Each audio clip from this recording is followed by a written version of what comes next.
What a group, what a group. All champions. USA.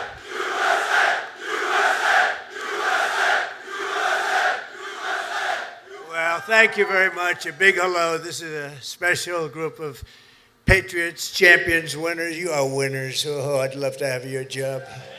I'd love to have your job. And a very special hello to the greatest sailors anywhere on the seas, the incredible men and women of the United States Navy. Very special people. Thank you very much. It's a great honor. Great honor to be here. But I'm thrilled to be here among thousands of proud American patriots aboard the 100,000 tons, that's a lot of tonnage, forward deployed symbol of American might, power, and prestige, the legendary USS George Washington. This is some ship. They don't make them this way anymore, but we're not supposed to say that, but they really don't. This is great stuff. This is really an incredible GW, they call it GW, right? And we've come this afternoon to celebrate the strength and the skill and service of everyone on this ship. So we're going to all relax. We're going to have a good time. We're not going anywhere, you know. If you go back to Washington, it's like 2 o'clock in the morning. But I want to just tell you that you are special people, and we're going to have a little fun. And I'm going to tell you how great our country is and how well we're doing, because a year and a half ago, we had a different country than we do right now. Now we're the most respected country in the world. We're the hottest country anywhere in the world. And it hasn't taken too long, but I had no doubt. I just didn't know we were going to do it this fast. We've done it fast because of people like you. So I want to thank you very much. And I want to recognize a man that you all know well. And he's a tough cookie. He was formerly our Secretary of Defense, but now he is proudly known as our Secretary of War, Pete Hegseth.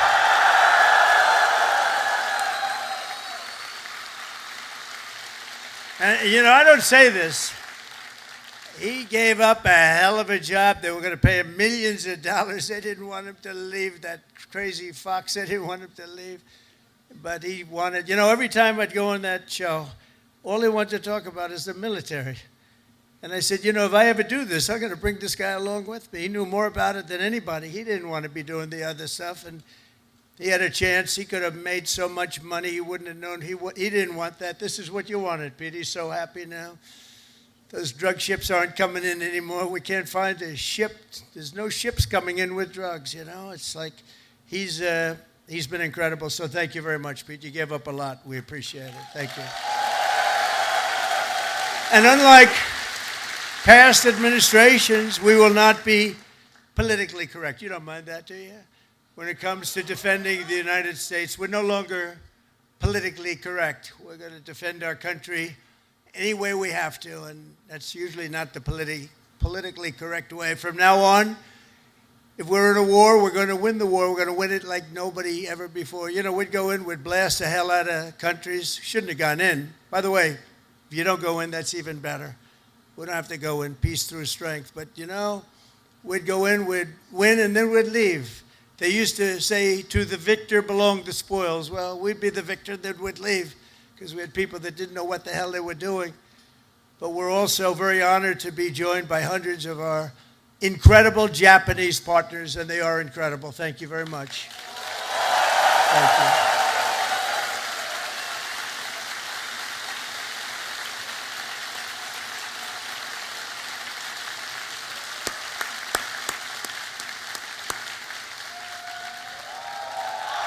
This woman, that's right. This woman is a winner. So, you know, we've become very close friends all of a sudden because their stock market today and our stock market today hit an all-time high. That means we're doing something right. But the cherished alliance between the United States and Japan is one of the most remarkable relationships in the entire world. Really, there's never been anything like it. Born out of the ashes of a terrible war, our bond has grown over 8 decades into the beautiful friendship that we have. It's a foundation of peace and security in the Pacific. You see it? So on behalf of all American sailors stationed in this beautiful country, let's hear it for our allies and the Japanese self-defense forces and all of the Japanese people that we love and respect. And I have such respect for Japan and the country. And now I have a really great respect for the new and incredible Prime Minister. And I have to say this, the first female Prime Minister in the history of Japan. Madam Prime Minister, please say a few words. Thank you, Mr. President, and thank you all. 通訳本日、米国の海軍創設250周年という記念すべき節目に、トランプ大統領とともに地域の自由と平和を守る象徴である空母ジョージ・ワシントンで挨拶するチャンスをいただいたこと、心から光栄に思います。This year marks the U.S. Navy's semi-quincentennial anniversary. As we celebrate the important milestone, I'm truly honored to have this opportunity to deliver remarks with President Trump aboard the aircraft carrier USS George Washington, a symbol of protecting freedom and peace in this region.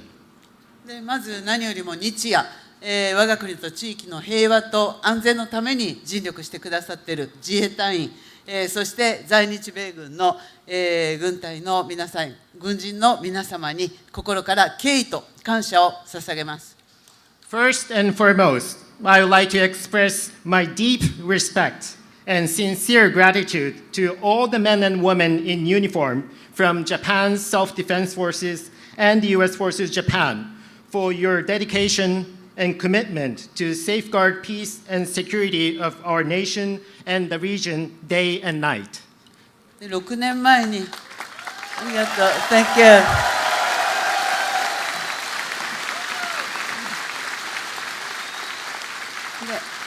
6年前、この横須賀の地で、トランプ大統領と、亡くなった安倍晋三、総理が、日米が共に手を取り合って、この地域の平和と安全を確保していくという決意を示しました。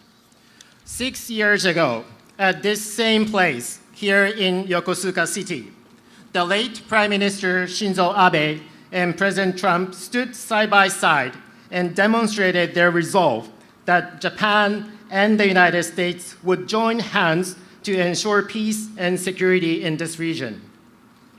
今ここに再び日米の最高指揮官が並び立ったこの機会に、私はその決意を引き継ぎ、インド太平洋を自由で開かれたものとし、そして地域の平和と繁栄の礎とする決意を新たにしました。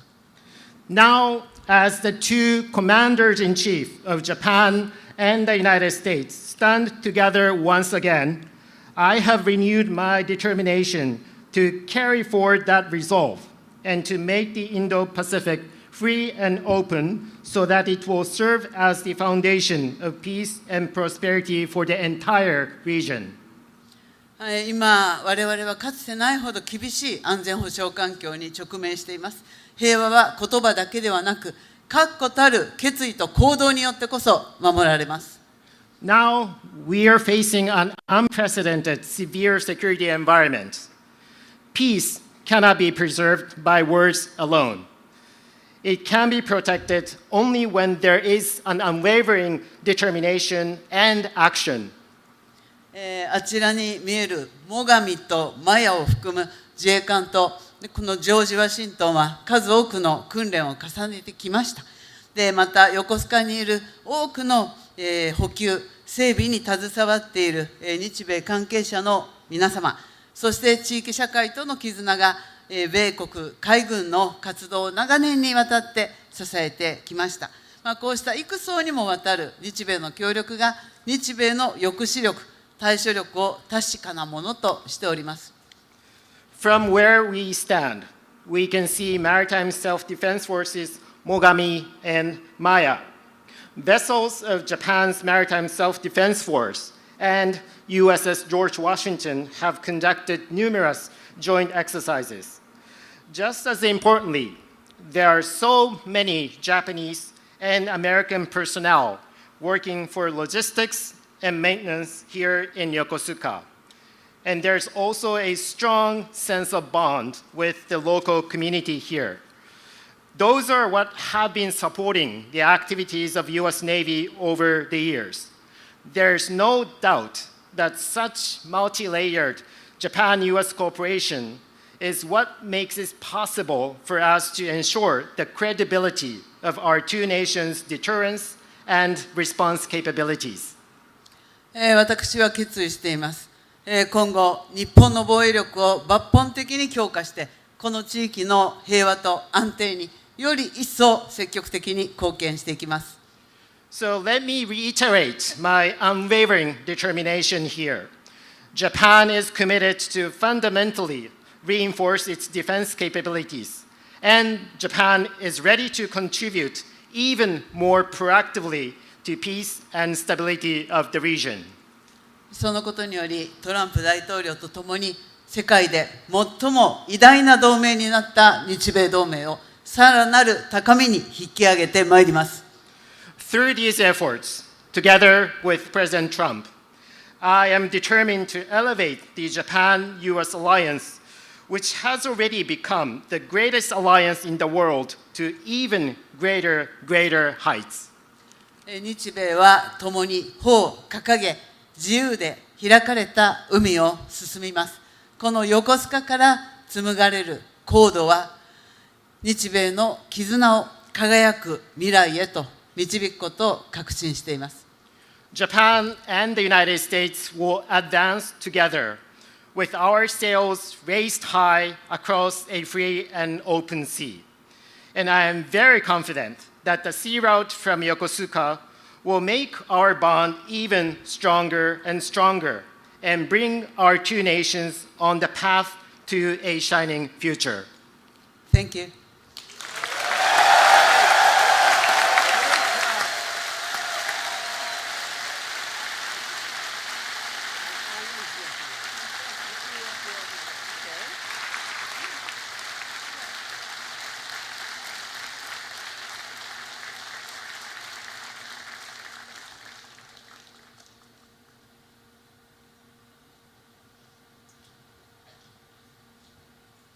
That was beautiful. Thank you very much.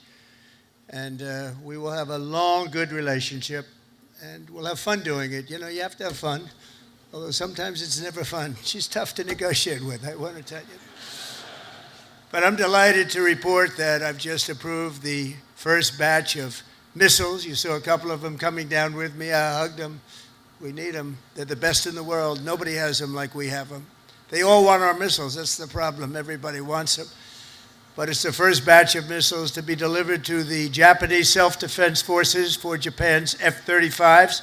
And they're coming this week, so they're ahead of schedule. So I just want to tell Madam Prime Minister, they've been waiting for those missiles, and we got them here right away as soon as I heard about it. I want to thank former Senator, a great gentleman, by the way. He was so popular, but I took him out, and I made him Secretary of State. I think he was born for it. Marco Rubio, thank you very much, Marco. Where are you, Marco? Great guy. Great job. He was born for it. Ambassador George Glass, thank you very much, George. Good job you're doing. Thank you. And many of our outstanding uniform leaders with us today, including the head of the Indo-Pacific Command, Admiral Samuel Paparo. Where is Samuel? Oh, hello. Good, but these are good-looking people. Could make a movie with these guys. They're like Central Cat. Look at this group of people. Commander of the U.S. Forces, Japan, General Stephen Jost. Thank you, Stephen. Thank you very much. The commander of the 7th... Oh, that's a big deal. I think you want to switch jobs for 1 week. Only for 1 week, all right. 7th Fleet, big stuff. Vice Admiral Fred Kacher. Fred, thank you very much. That's great. And the commander of Carrier Strike Group 5, Rear Admiral Eric Pappy Andoze. Hello, Pappy. That's great. Good. Thank you very much. And of course, we can't forget about your command triad aboard the George Washington. There's nothing like this one. This is a beauty. And I hear your commanding officer is a big Alabama football fan. You know, I love Alabama. I love Alabama. Captain Timothy Waits, and let me just say, roll tide. You know, I love Alabama. Roll tide. Where's Timothy? Where's Timothy? That was a hell of a game this week. I don't know how the hell you pulled that one out. That was. If you didn't win, I wouldn't have mentioned it. I would have just introduced you. I wouldn't have. But you came back from oblivion. Isn't it nice coming back? You know, coming back is good. Thanks as well to your XO, Captain Patrick Blind. Patrick, where is he, Patrick? Patrick, thank you. Highly respected person. All of these people are the best. Look at them. I mean, you look at them. They could have any job they wanted. They could walk down to Wall Street, make a fortune. They wouldn't do that. They like what they're doing, and nobody does it better, as well as really one of the most important people on the ship. Have you ever heard of Command Master Chief Tony Roberts? Have you ever heard of him?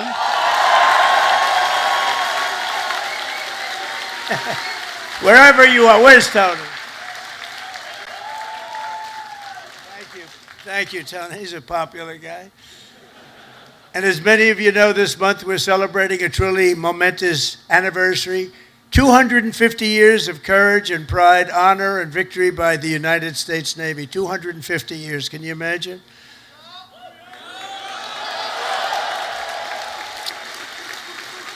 And 3 weeks ago, Melania and I flew to Naval Station Norfolk. I think many of you probably know that, and witnessed an unforgettable display of pure American dominance at sea. It was incredible to watch. They gave us some.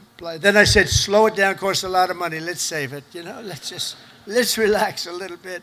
They gave us some great display, from the thunderous roar of the guided missile destroyers, never saw anything like it, to the spectacular sight of nuclear submarines all over the place, to the unstoppable force of another great American aircraft carrier. One thing was clear, that no enemy will ever even dream of threatening America's Navy. There's no Navy even close, not even close. You hear about some of them doing ships, but nobody can do what we do. Nobody has what we have. And we also have the best equipment that rides along in those ships. You see that. Nobody makes equipment like we do. Nobody makes the ammunition, the weapons, the missiles, the planes, none of it. And if they do, the American sailor stands ready to crush them and sink them and wreck them and blast them into oblivion, right? We have to.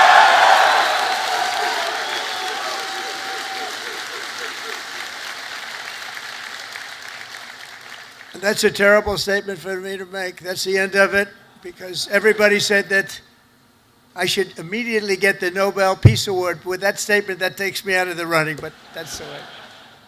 That's the way it is. The United States is blessed with the strongest and most powerful military in the history of the world. There's no military like our military, not even close. Nobody has our weapons, and it'll be stronger and more powerful than ever before very soon. You know, we just approved the biggest budget in the history, over $1 trillion.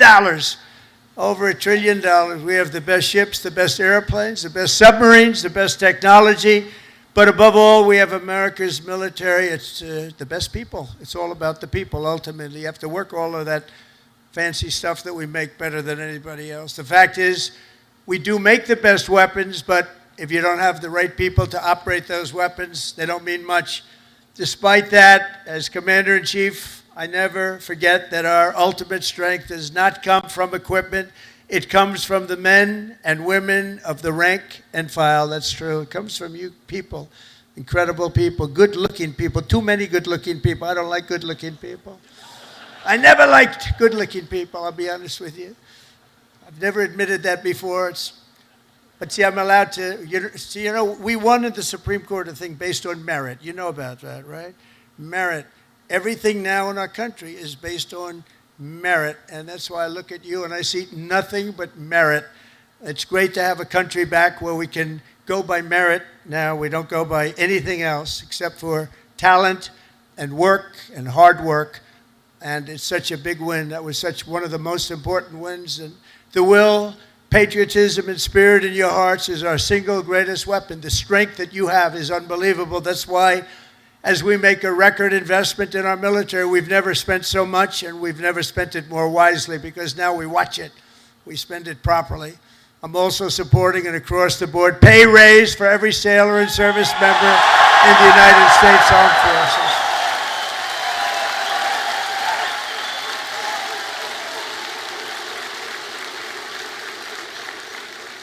Now, if you don't want it, you want to give back to your country, just let us know. We won't give it to you. Is there anybody in that category? Huh? But now, all we really have to do is get the Democrats to approve it. But they'll come along. They always do, you know, they always do.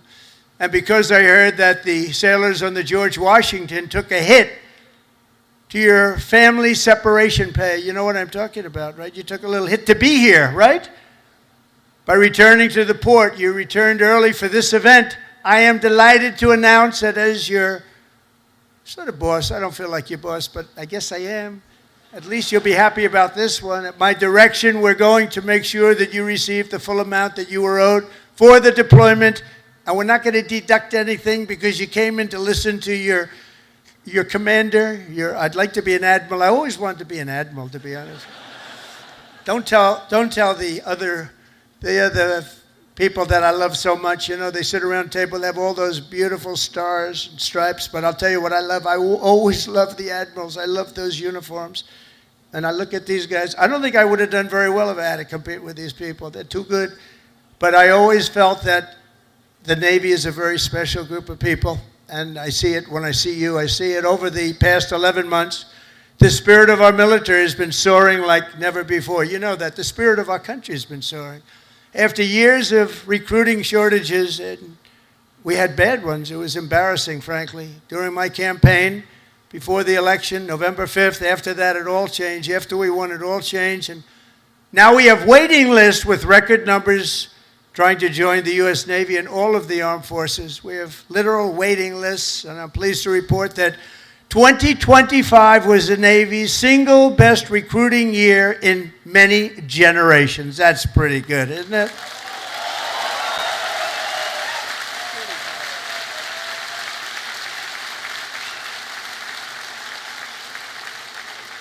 But, you know, think of it. It seems like I've been up here so long, and it seems like I've been doing this for a long time and a half. We had a great first term, but nothing like what's happening now.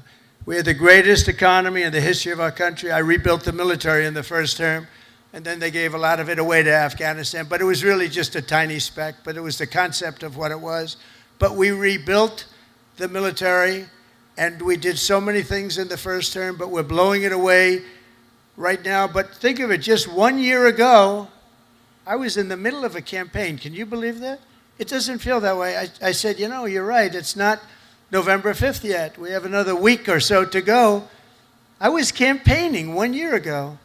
And look at all the things that we've done since this unbelievable day, November 5th. That's when it all changed. When we won on November 5th, it all changed, and we went from a country that wasn't respected and a lot of people that had no spirit. That includes joining the police, the fire departments. They didn't want to join. After that, they started joining, and it seems like 10 years ago, not less than a year. Think of it, less than a year ago, I was campaigning. You know, we won the second election by a lot, so we had to just prove it by winning the third by too big to rig, I called it. It was too big to rig. And it was an amazing victory. And thank goodness we won, because we were in big trouble. We were in big trouble. But the new recruits, every sailor aboard this ship has answered a sacred call of duty to cross any ocean, fight any battle, and defend America and its allies with unwavering resolve. As you know, the George Washington is the only aircraft carrier on Earth that is permanently stationed overseas. It's permanent. Now, if you'd like to take a trip back to America, let's do it one time. Well, I'll join you. I'd love to join you. You know, when I landed on this, it doesn't feel like a ship. It's solid. This is a solid piece of stuff. These 4.5 acres of power and steel are the front line of American freedom in the Pacific. Every day you're taking risks to keep our country safe and to defend peace and security in this incredible part of the world, working with Japan, working with other nations. I just left Malaysia. We stopped a big war with You know that. We stopped 8 wars. Can you imagine? In 8 months, I stopped 8 wars. Like, I stopped a war a month. Think of that. That's pretty good. But I just left Malaysia. Thank them because they helped us very much with one of them, and actually for even a second, they're great people, and they send their regards. I spent a day there with the Prime Minister, and we had a good time. But you carry out your mission bravely, you carry it out brilliantly, and on behalf of all Americans, I just want to say, and I came over to say it loud and clear, thank you very much. Thank you. Thank you. Incredible people. You are incredible people.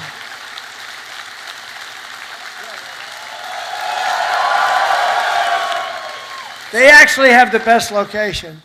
Because if they're really good looking, they end up in Hollywood. You know, you're not going to, you have a great look, but you're not going to end in Hollywood. They can just see the back of your head, all the media. Look at all the fake news back there. But 2 years ago, Naval Air Crewman 3rd Class James McCall was just a few months into his first fleet tour with the Golden Falcons helicopter squadron when he and his crew were called on a search and rescue mission to find 3 missing Navy divers. Incredible, brave guys, the divers. But they were stranded at sea and right off the Japanese coast. They were exhausted and assuming they were going to die. They assumed they were going to die. But with unbelievable focus and skill, crewman McCall was able to find and help rescue all 3 divers in the water below, saving his fellow sailors. And James is with us today as a shipmate on this carrier. Crewman McCall, thank you very much for your incredible bravery, and we salute you. Where is James? Where are you, James? Whoa. Come up, James. Get up here, James. Come up. Come up here.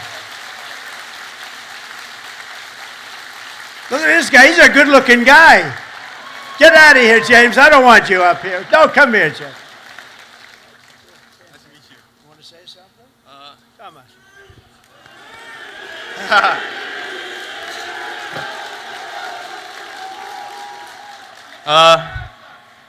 I just want to say I appreciate all my fellow shipmates. What I did back then in Iwakuni, it was heartbreaking for losing those loved ones down there, but we brought some back whenever we went down there.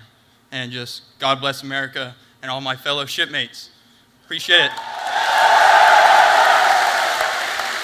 And stay a bad Larry.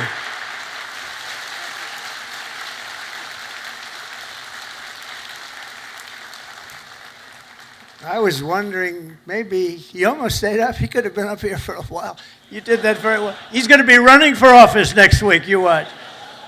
Great job, James. A lot of bravery, too. But as James' story reminds us, the Navy is a family and a team, and each of you has a vital role to play. Gathered here this afternoon are some of those whose toil and sweat gets our magnificent planes in the air and brings them safely back home. And we have the shooters and the gear dogs and the paddles and the white shirts and, of course, the blue shirts, the yellow shirts, the red shirts on the flight deck. And all over the hangar bay, I want to thank you all. You're incredible people. I saw some of you, we're rushing to get down here, and they want to take pictures up there, you know. They're very aggressive people. Sir, can I have a picture? They're supposed to be standing at attention. Sir, can I have a picture, sir? Yeah. You know what I'm talking about, right? Very aggressive. But I think they're great. We also have a real genius and these people are incredible, who maintain the largest and most complex machine ever built, are amazing mechanics and engineers on the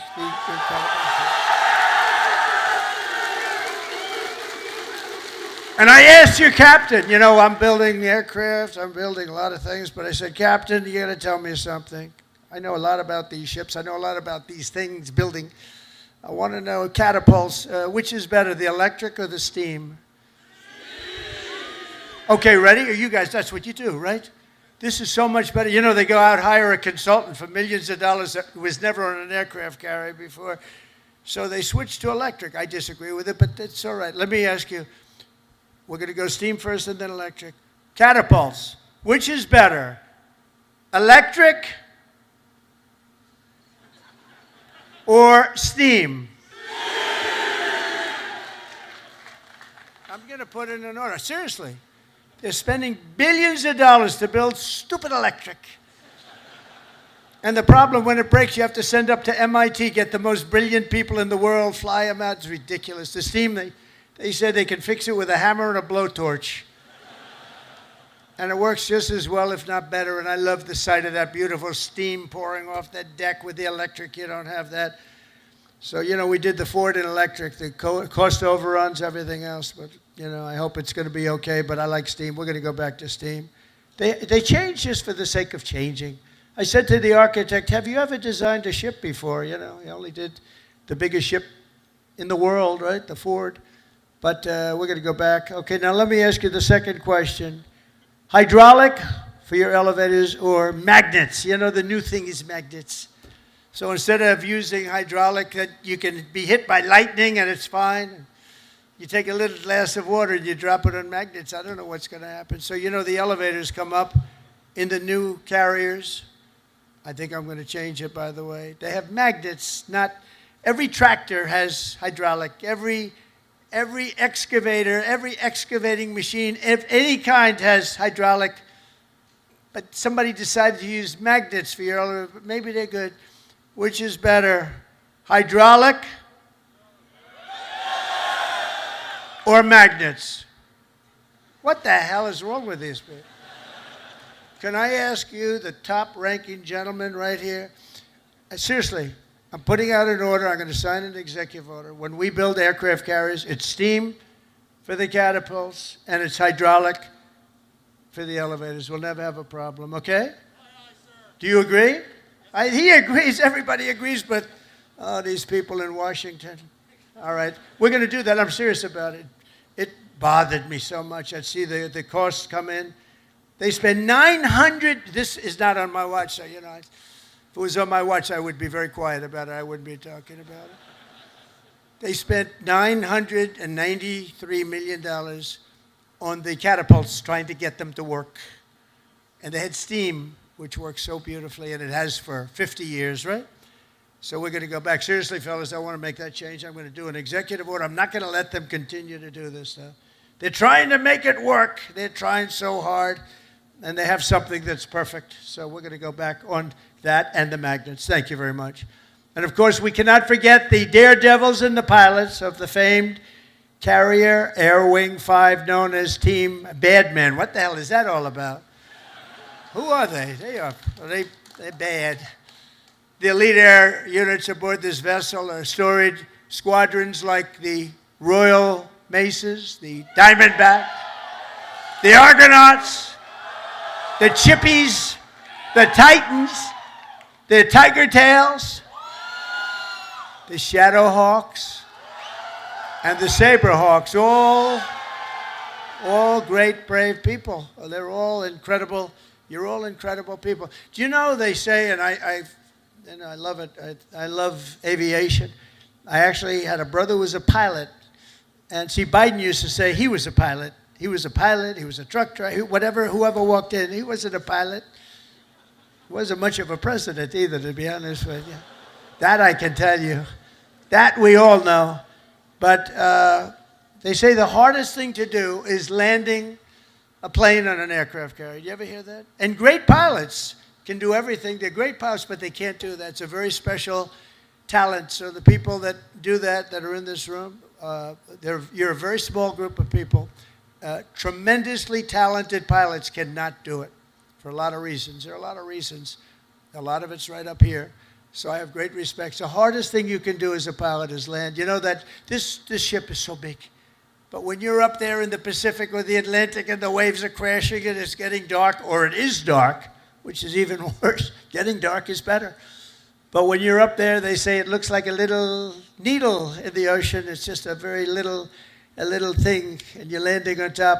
So I have great respect when I see them land. 3 weeks ago they were landing and doing it beautifully. They're very, very talented people, and nobody embodies skill and nerve and swagger and the attitude like a U.S. naval aviator. So I have great respect for you all. Thank you very much. It's one of the reasons I'm here.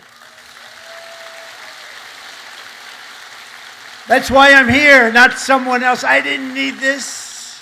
I didn't need the whole damn job. I could have had I had such a beautiful life. But you know what? We're making America greater than ever before, and that's why I'm doing it. And we are doing numbers that nobody's ever seen, nobody ever even thought possible before. Think of it. A year ago, we were a dead country. We were like a dead country, and now we have the hottest country anywhere in the world. There's nobody even close. It's pretty amazing, I'll tell you. None of it would be possible. All of these things that we're doing, all of the respect that we have, it's really because of people like yourself and the armed forces generally. It's amazing the job that you all do. None of it would have been possible. And all of those important missions in the Navy, the devoted members of the Food Service Division serving up to 14,000 meals every single day. How's the food? Good? They say it's good. Is it good? I hope it's good. It's probably my kind of food. I like that kind of food. But they don't get the credit they deserve. I want to just thank them very much and congratulate. 14,000 meals. Let's also hear it for all the sailors holding the American flag high at Seafay, as well as the crews from the ferocious Desron 15. Desron 15.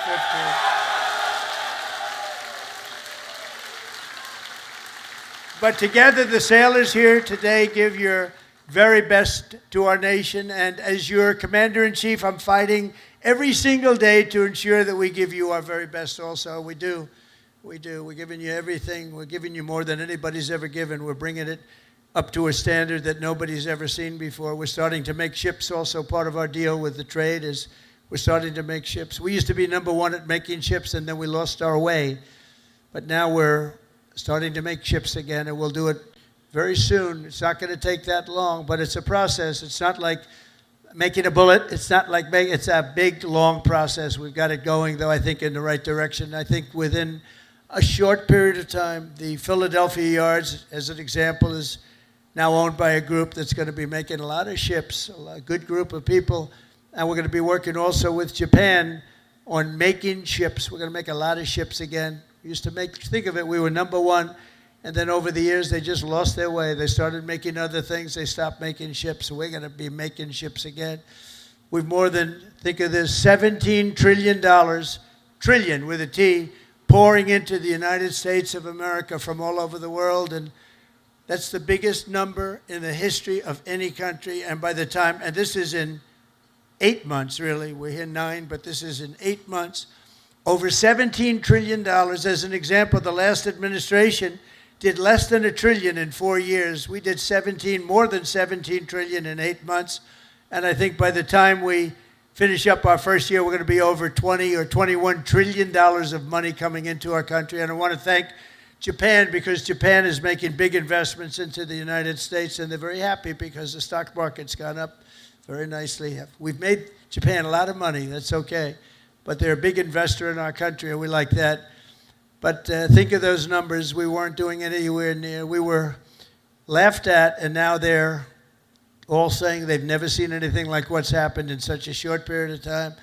And I was just told by the Prime Minister that Toyota is going to be putting auto plants all over the United States to the tune of over $10 billion. So that's Toyota. So go out and buy a Toyota. And that's a lot to do with, because right now we have all the AI plants, we have so many things happening in the United States, and it's because of November 5th, Election Day, but it's also because of tariffs. The tariffs have been so good. We're taking in trillions and trillions of dollars. I heard them, before I came up, I heard you're all on television now, they're talking to all the networks, everybody's covering it. Look at these characters back, look at all of them. And they were talking about the tariffs. The tariffs have, nobody understood tariffs like I understood tariffs, and the tariffs are having people go into our country and spend tremendous numbers like we've never seen, and that brings jobs with it. It brings jobs, it brings importance, it brings everything. It brings a strong military. It brings a lot of things to other countries. I mean, if you look at some of the deals that we did, if India was going to go to war with Pakistan, and as you go to war, we're not going to do any trade. Was going to put big tariffs on both countries, and they said, well, Guess we're not going to go to war. 2 nuclear powers, we stopped it. But we stopped a lot of wars, tariffs. Without tariffs, we wouldn't have national security like we have it. We've never had national security like we have it right now. And literally a year ago, you had very little national security. You had people that didn't have a clue. American strength is roaring back like never before, and with your help, America is respected once more, and it is respected at levels that we haven't seen before. On my first day back in the White House, I deployed the men and women of the United States military to stop the invasion on our southern border, right? It was an invasion, losing hundreds of thousands of people to fentanyl and to drugs, and now we have the most secure border in American history. For 5 months, they said no people came into our country illegally. They came in through a legal process, but nobody came in through the southern border. Can you imagine? Even I can't, it's hard to believe that. Because, and we do have it tight as a drum, but that's what we have to have. If you don't have borders, if you don't have a fair media, if you need certain things. You need a good, fair media. They're getting better. They're not there yet, that I can tell you. But they're getting better. But you need borders. You got to have borders in a country, or you don't have a country. And now we have a border that the likes of which this country has never seen before, and people respect us for it. And with the help of our war fighters, we're decimating the savage drug cartels that poison our people. 200,000 people, maybe more than that, died last year because of what came into our country. Through an open border policy where 25 million people poured into our country, totally unvetted, totally unchecked. They came from prisons. They came from mental institutions and insane asylums. They were drug dealers. They were bad people. 11,388 were murderers, half of which committed more than one murder. They let them into our country. We're getting them the hell out. We're getting them out. We're getting them out fast. Is that okay with you? Yes, right? I have no doubt. Got to get them out. Just an unforced era. And we're also straightening out our cities. You know, Washington, D.C., our beautiful capital, was a killing mess. People getting killed all the time. It was very high crime. And we sent in our National Guard. Again, great people. And I don't say they were totally politically correct. That's okay. And now it's a very safe. Now it's considered a very safe. It took 12 days. We got 1,700 people, career criminals, many of which came in through Biden's open border, and they infiltrated our nation's capital. And we had a very unsafe capital, but for years before that, it was very unsafe. Now it's as safe as there is anywhere in the country. You can have your daughter, your girlfriend, your wife, your boyfriend walk right in through the middle. Nobody's going to touch them. The crime is down to almost nothing. It's a whole different ballgame. It took literally 12 days, but let's give us a month to do it really. We had it drum tight, and it's a beautiful thing. And our people in the service, and you know, people don't care. If we send in our military, if we send in our National Guard, if we send in Space Command, they don't care who the hell it is. They just want to be safe. And we have safe cities now. We're starting in Memphis, and Memphis was a disaster. It's been there. They've been there for 2 weeks, and it's a whole different series. Crime is less than half, and within a month it'll be gone.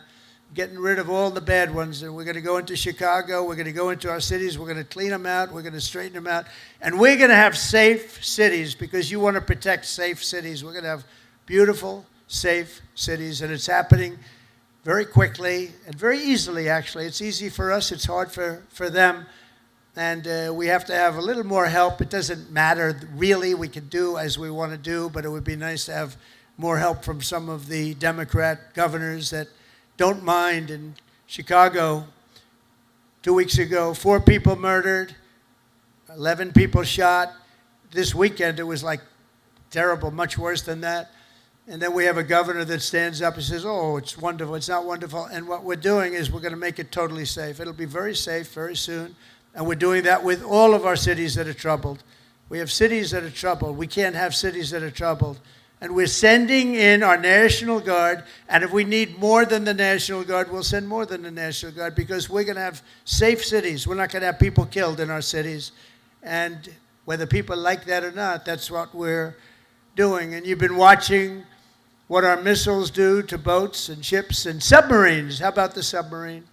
They said, no, that was just fishing. The radical left Democrats said, well, it was a submarine, but they were just fishing.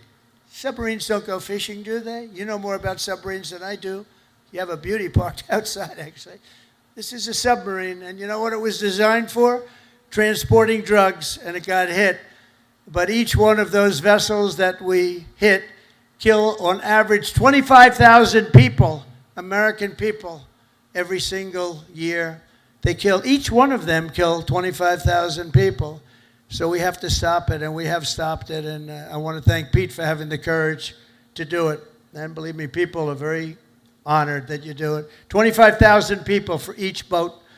For many years, the drug cartels have waged war in America, and at long last, we're finally waging war on the cartels. We're waging war like they've never seen before.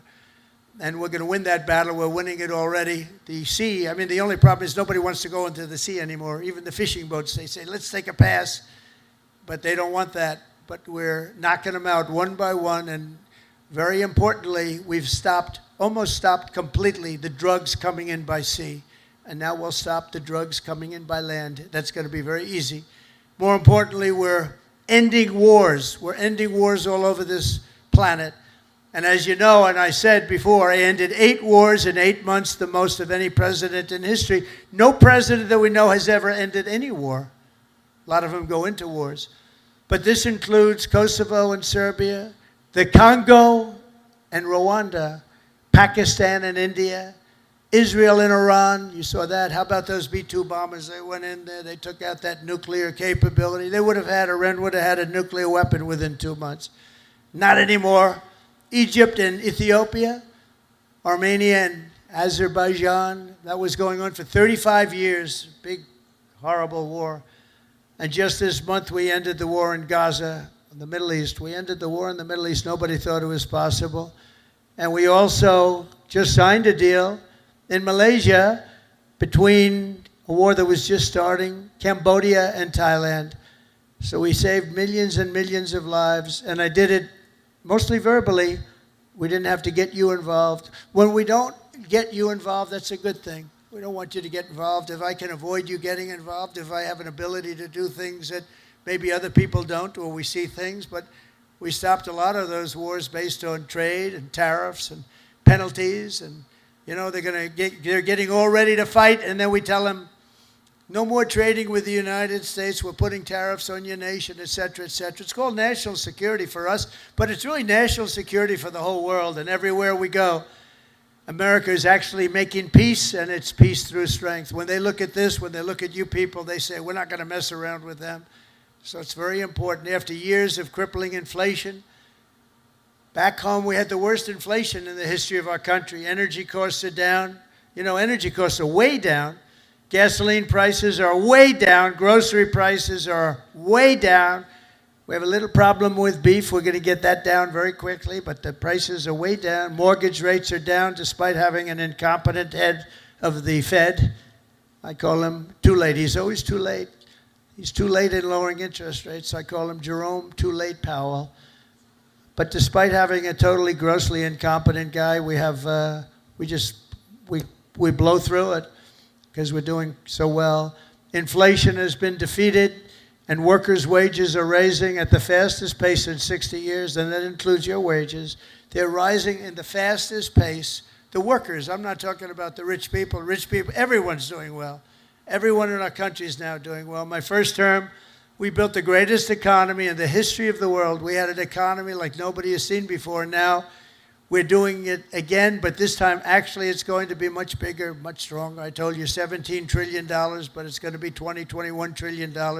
And that's numbers that have never been heard of before. Much bigger than any other country in the world by literally $16 trillion. It's amazing.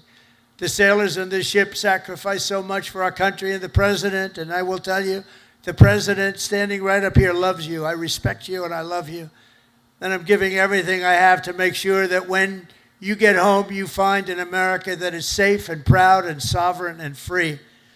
One service member who reminds us that we're working for you and for everybody and for our country is Chief Warrant Officer Will Hightower, who serves on the George Washington in the all-important deck department. Do you know what the deck department is? I have no idea. But they do. In April 2024, Will sailed away from Norfolk, leaving behind his wonderful wife, Megan, their precious 6-year-old daughter, and their 1-year-old son. In the past 12 months, he has only been home for 3 weeks total, 3 weeks. An enormous sacrifice, very tough on the family, but an experience everyone on the ship really knows very well. In February, Will's tour will come to an end, and he will finally be going home just in time for his daughter's birthday. So, Will, I want to thank you together with all of those people that go through the same thing. I want to really thank, where is Will? Is Will around here? Where is Will? Wow, look at him. But these are good-looking people here. That's great, Will. How does it feel? Good? That's great. Feels amazing. That's fantastic. That's fantastic. See, in the old days, I'd say, does your wife still love you? But I don't do that anymore, you know? Does your wife still love you? Yes. Do you still love your wife? Every day. That's good. Okay, that's good. So that's good. Great. Beautiful. Say hello to your daughter, right? And your wife. And just in conclusion, every sailor here today inherits a legacy of valor and grit and glory unmatched in the long history of mankind's voyage on the seas. It's a voyage like nobody's ever had like you have. For 2.5 centuries, America's Navy has preserved the vision of our first commander-in-chief, who gave this ship its storied name, its righteous soul, and its timeless motto, first in war, first in peace. Very famous phrase, George Washington. After 250 years, that is exactly what our country is today. It's first in war, first in peace, first in wealth, first in power, first in science, first in spirit, and first in freedom. And we went through 4 bad years, but now America will always be first again. If you have the right person up here, if you have somebody that understands a lot of different subjects, we're going to be bigger, better, stronger, and more important, really, frankly, to the world. Japan respects us. If you see what's going on all over the world, they're respecting us again. They respect us like never before. The treatment they gave me all over as I go around to different countries is great, but it's really a respect for me, but it's a bigger respect for our country. They respect our country again. They didn't respect our country just a few years ago. From Boston Harbor to Hampton Roads, and from Caribbean Sea to the Red Sea, from the Atlantic to the Pacific, and from the Persian Gulf to what is now known as the Gulf of America. Isn't it nice? They say it now routinely. I heard the news today. The Gulf of America, weather is wonderful. They don't say it with a smile. It's called the Gulf of America. How did that happen, right? And it took me, for many years I said, why is it called the Gulf of Mexico when we seem to have the shore? Well, we do. We have 92% of the shoreline. So I said, when we make it back, not if, when, too big to rig. We made it too big to rig. I said, get out and vote. Too big to rig. Make it that way. I said, I'm going to change it. And one of the first things I did is I changed it. Nobody could even fight it. They tried. We got sued all over the place. We won every suit. And it's now officially the Gulf of America. Isn't that nice? But our sailors have written honor, greatness, and triumph into the pages of history. What you're doing is incredible, and it's an incredible time for our country. On gun decks and flight decks and torpedo rooms and cockpits, the men and women of the Navy have poured out their blood and sweat and tears to defend the land of the free and the home of the brave. They've crossed icy channels, leapt from burning wreckage, stormed into frigid waters, soared into deadly skies, and laid down their lives to ensure the survival of liberty. Now, all of us here today carry on that noble mission, and no matter what challenge comes our way, no matter what danger we face, we hoist our great American flag very, very high. We race into the waves, and we rally to that immortal battle cry of the American sailor, damn the torpedoes, full speed ahead, right? together with our incredible Japanese allies and all of our allies all over the world, we stand strong, we stand proud, we will stand taller than we've ever stood before, and we will be freer and braver and more brilliant than ever before. And we will fight, fight, fight, and we will win, win, win. And I want to thank everybody at the USS George Washington and the U.S. Forces Japan. God bless our military. God bless Japan. God bless the United States of America. And God bless our Navy. Thank you, everybody. Thank you. Thank you very much.